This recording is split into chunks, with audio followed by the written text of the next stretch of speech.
Fortnite Battle Royale took the gaming world by storm back on September 26, 2017, and over a year and a half later, it's showing no sign of slowing down.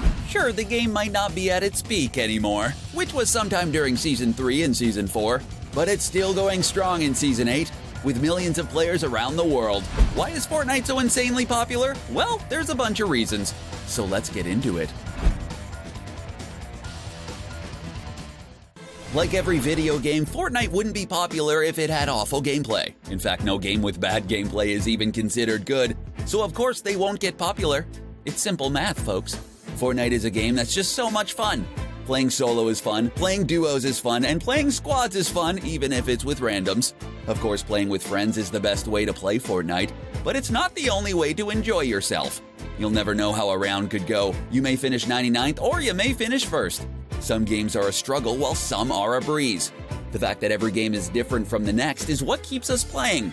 But be careful, because Fortnite could be highly addictive due to this. At the end of the day, it's a really fun game, and all we want to do when we play video games is have some fun. One of the reasons why the gameplay of Fortnite is so good is because of its smart design. The Battle Royale genre was still a fresh fad around the time Fortnite Battle Royale launched in late 2017, but there were a few set rules. You drop from the sky, loot up, and take down other players to be the last one standing while the playing field shrinks over time to force engagements between the remaining players. Epic Games decided to incorporate all of this into Fortnite, but they put their own spin on it. Not only would they oblige with these rules, but they'd have some features of their own that changed the Battle Royale genre forever. Of course, we're talking about the building feature. It was something we never saw in the Battle Royale genre before, and when combined with the incredibly colorful world of Fortnite, made the game stand out from the crowd. While we could spend all day diving into how the gameplay of Fortnite is the reason why it's so popular, there's another huge reason for its popularity. The game is free to play and doesn't cost a cent. Yup, in a world full of $80 games that have microtransactions inside them, just in case spending $80 already wasn't enough, Epic Games decided to make the game completely free. All you have to do is download the game, make an Epic Games account, and boom! You could be playing Fortnite Battle Royale.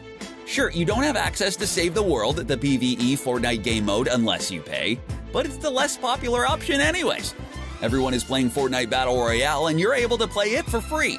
It doesn't honestly get much better than that. Fortnite is easily one of the best free games ever made, if not the best. If you're a mobile gamer, then you know all about the so-called free game. They're typically free to play, but pay to win. Due to this, you probably were very skeptical when you heard Fortnite was also free, but the game isn't pay to win in the slightest. While you could spend real money on V-Bucks to purchase battle passes and cosmetics in the item shop, like I Talk Fortnite, these purchases aren't necessary. The Battle Pass gives you cosmetics and challenges, but that's about it. These challenges don't reward you with things that can give you the upper hand against players, and the cosmetics in the Battle Pass and item shop don't give players any sort of competitive advantage either. So they're really just there for looks and nothing more. This is the way a free-to-play game should work, and one of the reasons why Epic Games is such a well-respected developer. One of the reasons why Fortnite's player count just keeps rising is because it's a really easy-to-learn game. If you've played a shooter before, you'll be very familiar with the controls.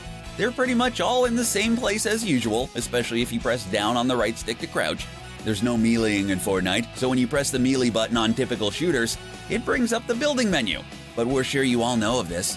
Who hasn't played Fortnite at least once? Come on! Anyway, while the controls and the basic mechanics of the game are so easy to learn, they're incredibly difficult to master. You'll need to put in a few hours each day and every day while staying incredibly focused to be even 1% as good as a pro player. Luckily, there aren't too many Fortnite masters out there, so casual players can still have some fun and win. One of the most interesting things about Fortnite is the dedication Epic Games has to the game.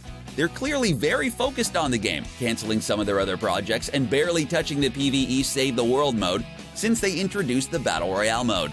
This is evident in their constant weekly Fortnite updates. Every single week there are updates that introduce new weapons and challenges as well as tweaks to the game. This could include nerfing or buffing weapons and removing bugs and glitches. Sometimes these updates will even remove weapons from the game and put them in the vault, which we'll get into a bit later. Every couple of months we also get a huge season update that completely changes the game, hopefully for the better. These updates keep the game fresh and interesting, which is why we just can't stop playing Fortnite. For the first few seasons, the Fortnite map was essentially just a big green plain with a few mountains and some named locations.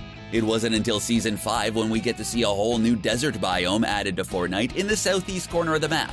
In the desert biome, we got Paradise Palms, Lazy Links, the Mexican Village, and the improved racetrack. Then in Season 7, we got the Iceberg biome, which made things significantly colder. Now, as Jeebster shows us, in Season 8, we have even more challenges with the Volcano, Lazy Lagoon, Sunny Steps, and the Hot Springs. These changes happen at the beginning of each season and are one of the reasons why so many players play on day one of a new season. These huge changes bring players back to Fortnite each and every season. We weren't lying when we said season launches were huge events to Fortnite players. One of the great things in Fortnite is that there's always something to do. Whether it's a daily, weekly, or special challenge, players always have some goal that they can achieve that keeps them playing. We talked about how weekly updates add more challenges, especially if you have the Season Battle Pass. But what we didn't talk about are the daily challenges. Back in the early days of Fortnite, there were no challenges, but daily challenges were the first to be introduced to the game. These are just random challenges that appear, and they're typically very easy to do, requiring you to get a certain amount of kills with a weapon or finish off in the top 50 or 25 players and stuff like that.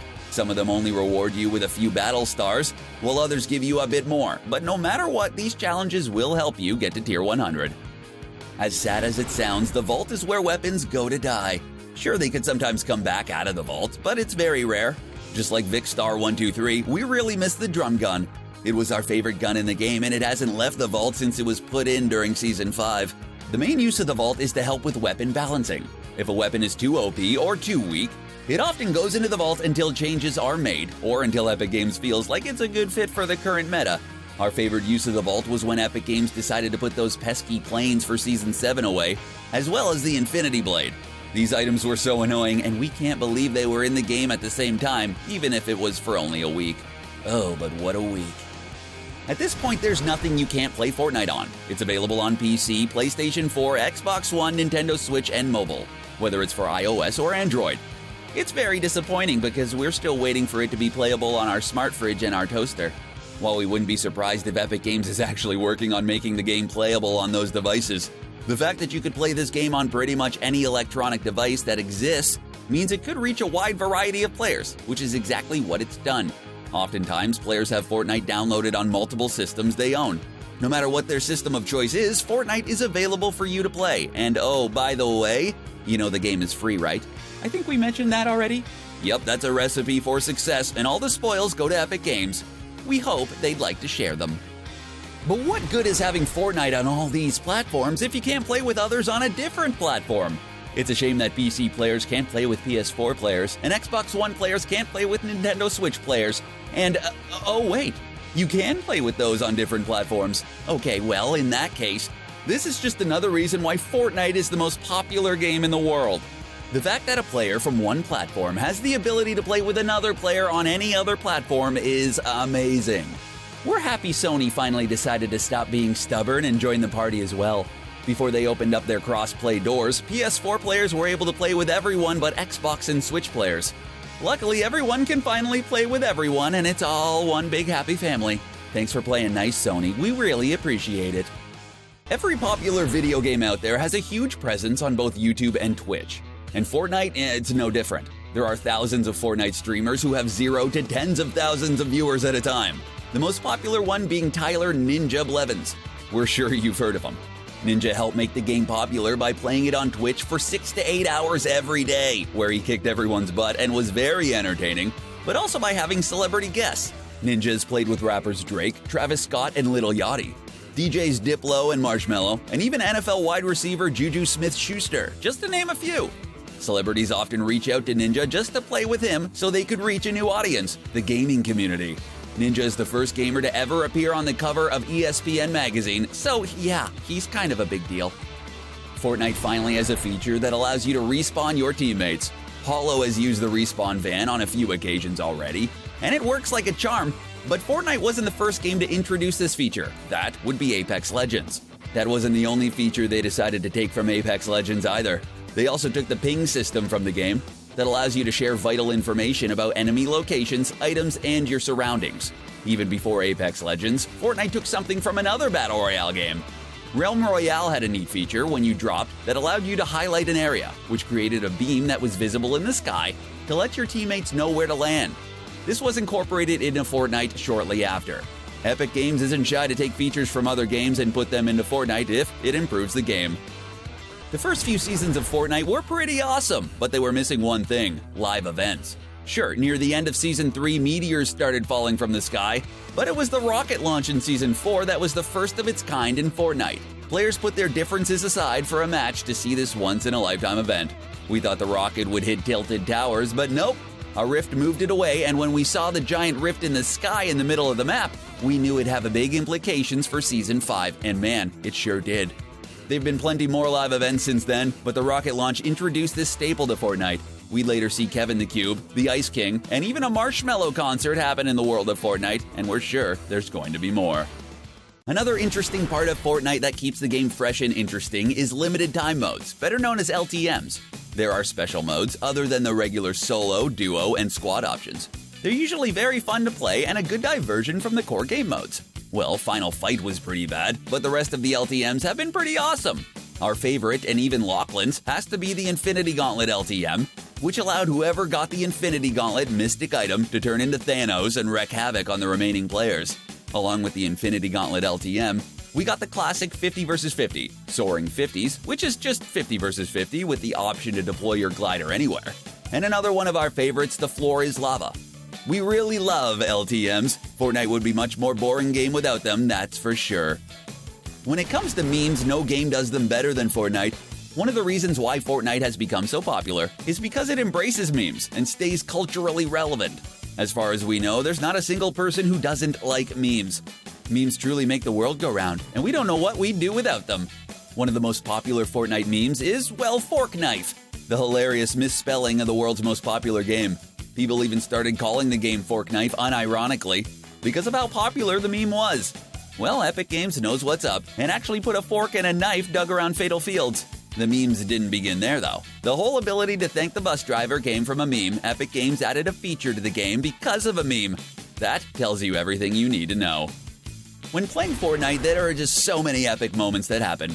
Whether it's using an emote to somehow avoid a sniper shot, or just an incredible 360 across the map, no scope with a heavy sniper, incredible plays are being made all the time in Fortnite, and at this day and age, they could be shared to the internet in a matter of seconds. These shareable moments are what makes Fortnite so fun. You never know when they're gonna happen, and by posting them online, you'll become internet famous. Well, unless you post it on Reddit. Everyone's anonymous there, so you can't really get famous. Or can you? Anyway, the point is that there are so many amazing moments in Fortnite that could be shared with the press of a button. Even if you're a terrible player, there must have been at least one time you impressed yourself, whether you shared it on the internet or not. Believe it or not, in Seasons 1 and 2 of Fortnite, the game was far from optimized. On PC, you could always up the frame rate and get it running at a smooth and crisp 60 frames per second, but console players weren't as lucky. The game was stuck at 30 frames per second for the first 2 seasons, and that was if you were lucky. Most times it'd be under that. But Epic Games were looking to optimize their game, and we knew they'd inevitably up the frame rate to 60 frames per second, which is exactly what they did from Season 3 and onwards. It was so much smoother and responsive that we couldn't get enough of it. There was still lag every now and then. It is a multiplayer game. But it wasn't nearly as bad. The fact that the game ran so smoothly is one of the reasons why it's so popular, and it's only gotten smoother since. Say what you want about Epic Games, but we absolutely love these guys. They gave us an amazing video game, so we have no reason to talk badly about them. As Kevin LaFortnite shows us, when the Infinity Blade was first released in Season 7, it was so much fun, but ridiculously OP. The Infinity Blade allowed you to take down opponents in 1 or 2 swipes, and you were able to launch yourself in the air to deliver a powerful strike. If that wasn't enough, the blade could even take down structures in a matter of seconds. There was seemingly nothing this weapon couldn't do. Everyone was complaining about the weapon, which led to Epic Games eventually apologizing for adding it to the game. Yeah, that's right. Epic Games actually apologized to the community for putting the weapon in the game without conducting proper testing first. We really respect that. I mean, after all, they're only human. Let's be honest, the main reason we can't stop playing Fortnite is the FOMO effect. 1 week away from Fortnite can feel like an eternity. The game could completely change in such a short time because it's a constantly changing and evolving world. You could miss a live event, an Easter egg, or a new location just by not playing for a day, which is why there are so many players who just can't stop. We're scared of missing out on some game-changing events, so we play every day and keep up to date with Fortnite news so nothing gets by us. Call us obsessed if you want. Call us whatever you'd like. That's just the way it is. FOMO is real, and Fortnite players feel it the most. The only cure is more Fortnite, so it's an endless cycle that's responsible for Fortnite being the most popular video game in the world. And those are just some of the reasons why Fortnite is still the most popular game in the world. Do you still play Fortnite? Do you think players should move on already? Let us know in the comment section below, and don't forget to subscribe to CBR for more Fortnite videos. Thanks for watching.